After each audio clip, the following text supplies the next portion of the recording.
Good morning, students. Welcome to the class again. We were discussing infrared spectroscopy. So we have just seen the frequency table for different bonds and also the Hooke's law. So we will just try to calculate the frequency of two different bonds so that whether the Hooke's law, whatever I have given the simplified formula, is applicable to calculate the frequencies of bonds or not. Okay, right. For CH bond, yeah, nu bar equal to 4.12 into square root of K by mu. We will substitute K, since it is a single bond, 5 into 10 power 5 dynes per centimeter.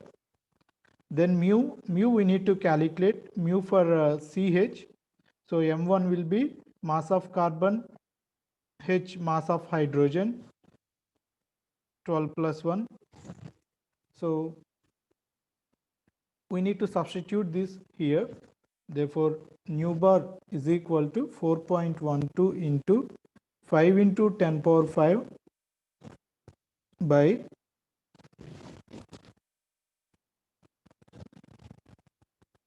this is 12 by 13. We can simplify this, but I'll give the simplified value. So whenever you want to simplify it, what you will do, take 10 power 4. So 10 power 4, when you apply square root, 100 will be there. Okay, so you take out this. So it is 412 into 550, because we have one more 10, 50 into 13 by 12. You can simplify this, but I'll give the value. It is 3032 centimeter inverse. When we do the same calculation for CD, where D is deuterium, an isotope of hydrogen,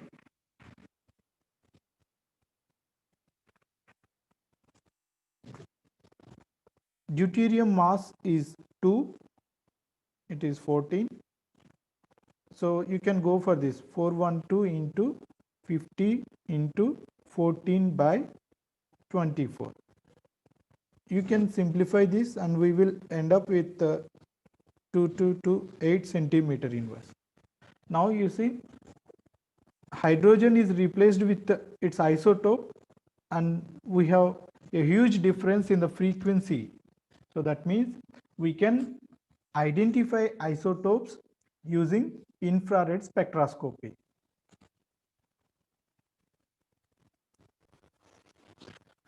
Now we will look at the frequencies or peaks we observe for different functional groups in IR spectroscopy. We will come one by one. For alkanes, as we know, we will have two types of bonds. One is sp3 hybridized carbon-carbon bond, another one is carbon-hydrogen bond. Generally, carbon-carbon bond will appear around 1200 centimeter inverse, but due to the appearance or overlap of other peaks, we generally don't report these carbon-carbon single bond frequencies. So that is why I just avoided the carbon-carbon single bond frequency. We never report this. Then carbon-hydrogen bond, sp3 hybridized carbon-hydrogen bond, as I said, it will appear less than 3000 centimeter inverse.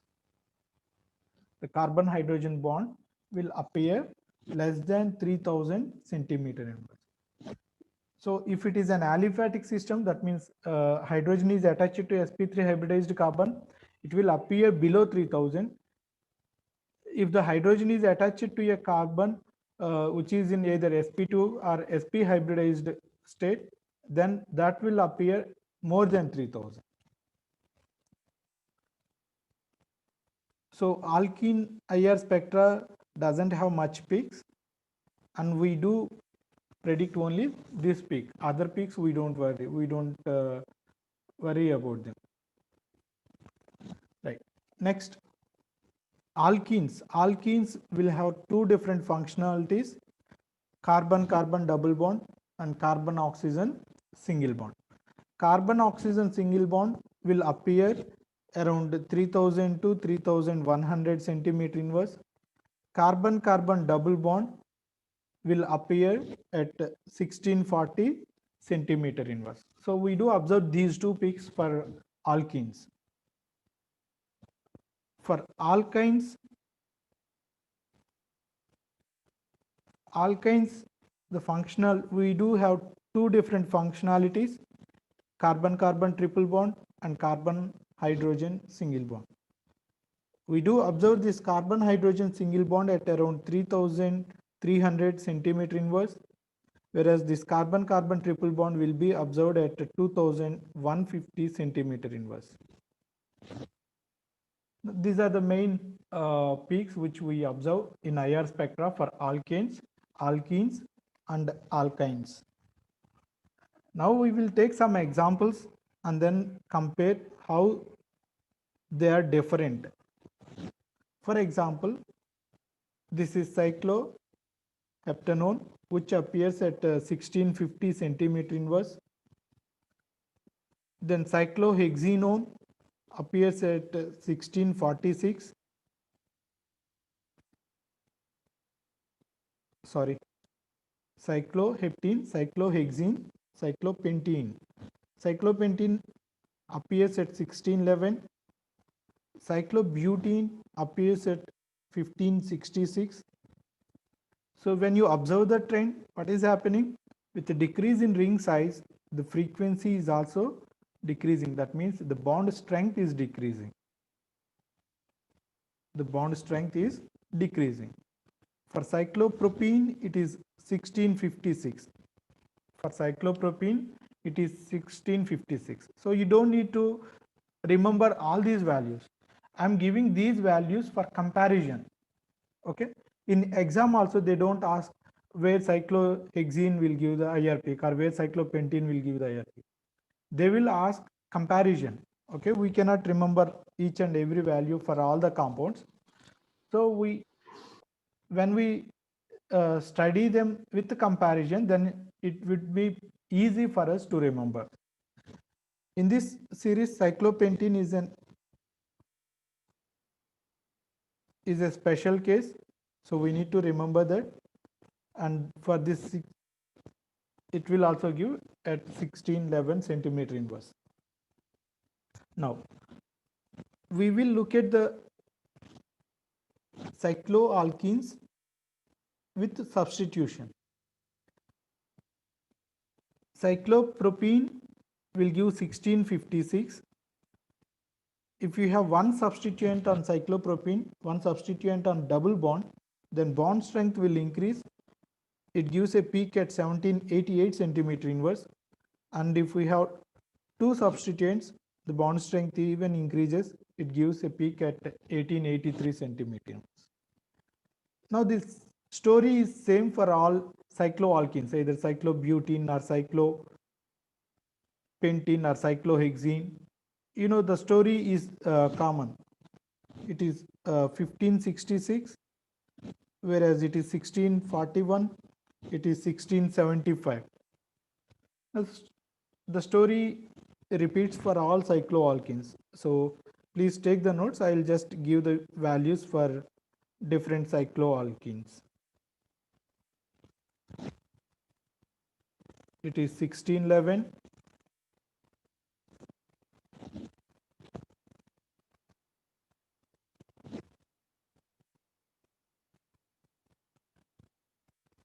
(1650), 1679.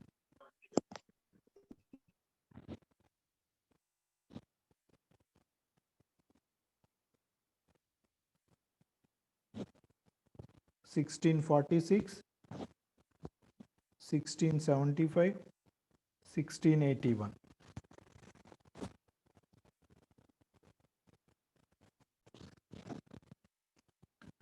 For allenes we do have two consecutive double bonds.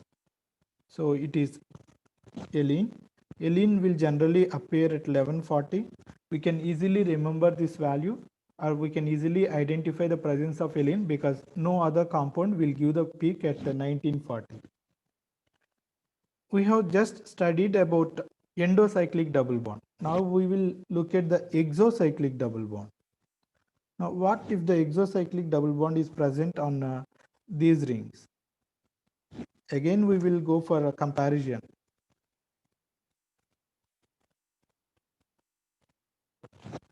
For exocyclic double bonds,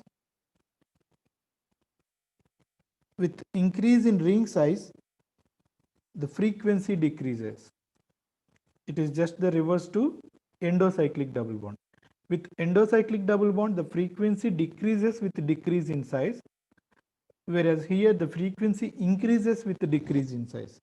So for 3-membered, it is 1780, 4-membered, 1678, 5-membered, 1657. For 6-membered system, it is the reference.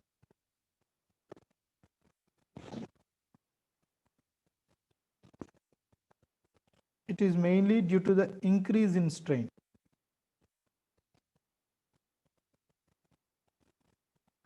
So with decrease in ring size, strain increases, so the frequency increases.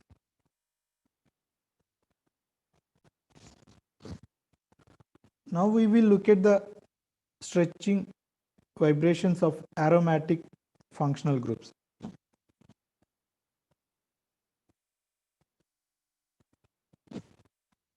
Aromatic compounds have two different types of functionalities: carbon-carbon double bond and hydrogen attached to carbon. Now this carbon hydrogen single bond, generally it appears around 3050 to 3100 or more than that. Okay, we generally take it as around 3100 centimeter inverse. Carbon-carbon double bond, before to that, carbon hydrogen bond will also give out of plane vibrations. Out of plane vibrations, in short, we call them as OOP.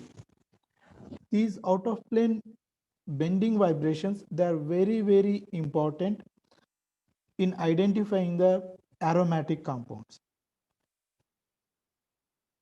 Out of plane bending vibrations will appear between 900 to 690 centimeter inverse. These are most important for aromatic compounds. Then carbon-carbon double bond, it will appear, it will give two peaks around 1600 and 1475. It will give two peaks. Now, when we look at the different aromatic systems, first we will go for mono-substituted aromatic system. That means when we have only one substituent, whatever it is, we are not worrying about the substituent, we are worrying about the aromatic system. In this case, as I said, the CH bond will appear around 3100. The aromatic carbon-carbon double bonds will appear at around 1600 and 1475. In addition to that, these out-of-plane bending vibrations, these OOP peaks, for mono-substituted, generally we observe two peaks. Generally we observe two peaks at 690 and 750 centimeter inverse. For mono-substituted benzene, the OOP peaks, we observe two peaks at 690 and 750 centimeter inverse. These are OOP CH bending peaks. We need to remember these values. These OOP peak values, we must remember them. So please by heart them. When we have disubstituted, the disubstituted aromatic rings, for example, like this, for ortho, we will have only one peak, OOP peak. I am discussing about only OOP peaks here, only one peak. For ortho, we will get only one peak. For meta dye substitution, we will get 3 peaks. We will get 3 peaks at 690, 780, 880. For meta dye substitution, we will get 3 peaks, 690, 780, 880. For para dye substitution, we will get only 1 peak, but it is between 800 to 850 centimeter inverse. So that means more than 800 centimeter inverse. Now you look at these values. Mono substitution, we get 2 peaks, 690 and 750.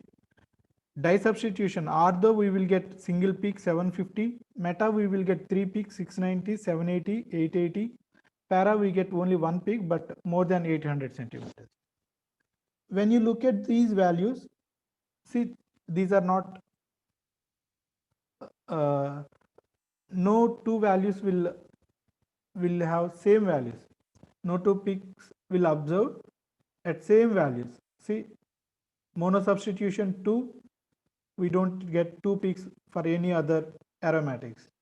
Dye substitution, ortho we will get only 1, para also we will get only 1, but ortho it is at 750, para it is at more than 800. So these 2 peaks are distinct, and the values given, we need to remember them exactly. Okay, there may be changes between 1 to 5 centimeter inverse, but large deviations are not generally observed for aromatic substitution in the case of OOP peaks. Of course, for these systems, we also get combination and overtones at around 2000 to 1667 centimeter inverse. But as we know, combination and overtone peaks, they are very, very weak. So we do observe combination and overtone peaks with very less intensity. Now we will look at the frequencies of alcohols and phenols.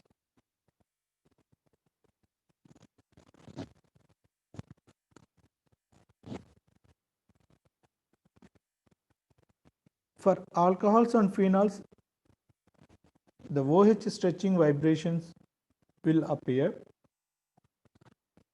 When OH is not involved in hydrogen bonding, so it is free OH,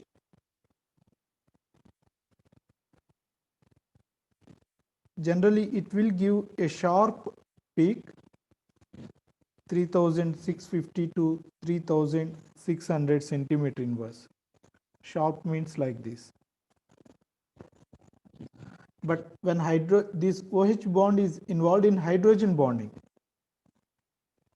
that means there are two types of hydrogen bonding: intermolecular hydrogen bonded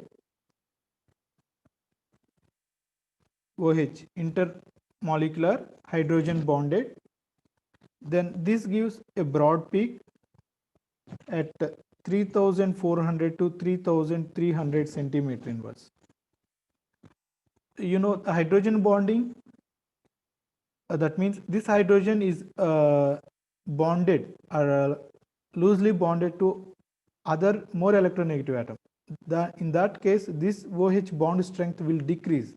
So that is why with hydrogen bonding, the stretching vibration will also decrease.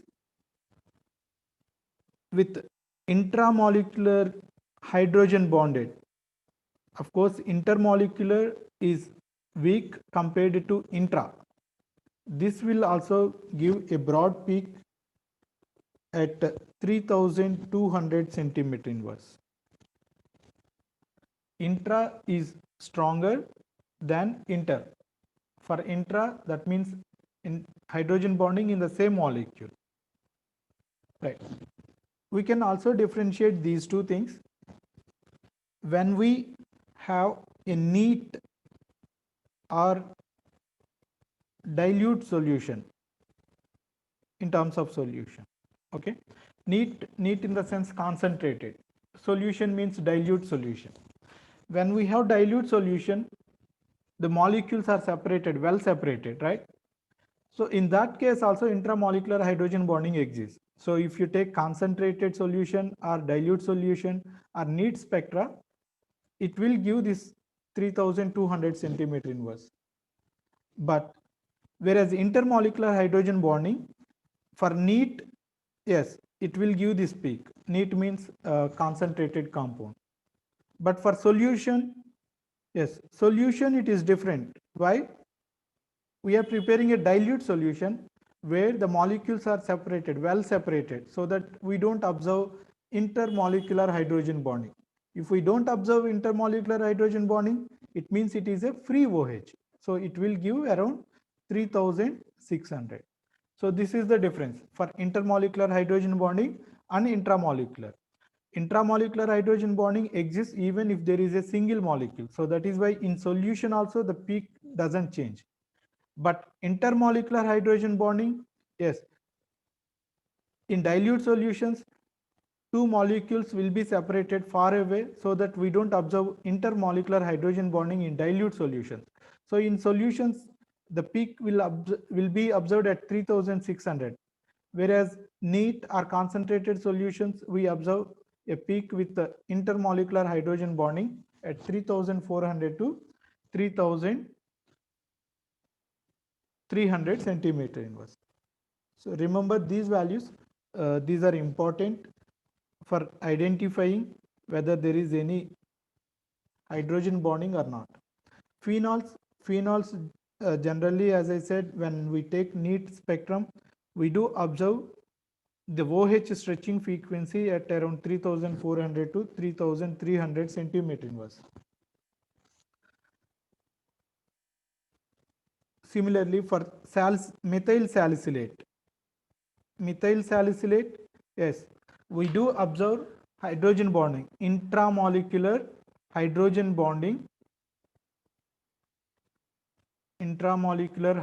bonding, exists. So this OH stretching frequency will be observed around 3200 centimeter inverse for methyl salicylate.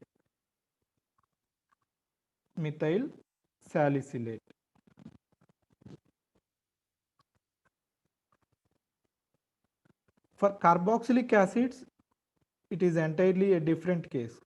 For carboxylic acid, the OH stretching frequency is very, very broad. Very broad. Broad in the sense it appears like this. Broad here, when I say broad, it appears like this. This is short, this is broad. But for carboxylic acids, it appears like this. So we don't miss the presence of carboxylic acids with IR spectroscopy. You just pick up the spectrum, you can clearly say whether it is a carboxylic acid or not. And now we will look at the CO stretching frequencies, CO and OH, and we will compare them with different functional groups. We will compare these things in phenol, tertiary alcohol, secondary alcohol, and primary alcohol. We will compare them CO stretching vibrations, they will decrease from phenols to primary alcohols. Okay, whereas OH stretching frequencies, they will increase from phenols to primary alcohols. So they are decreasing, they are increasing. Here I am talking about stretching vibrations.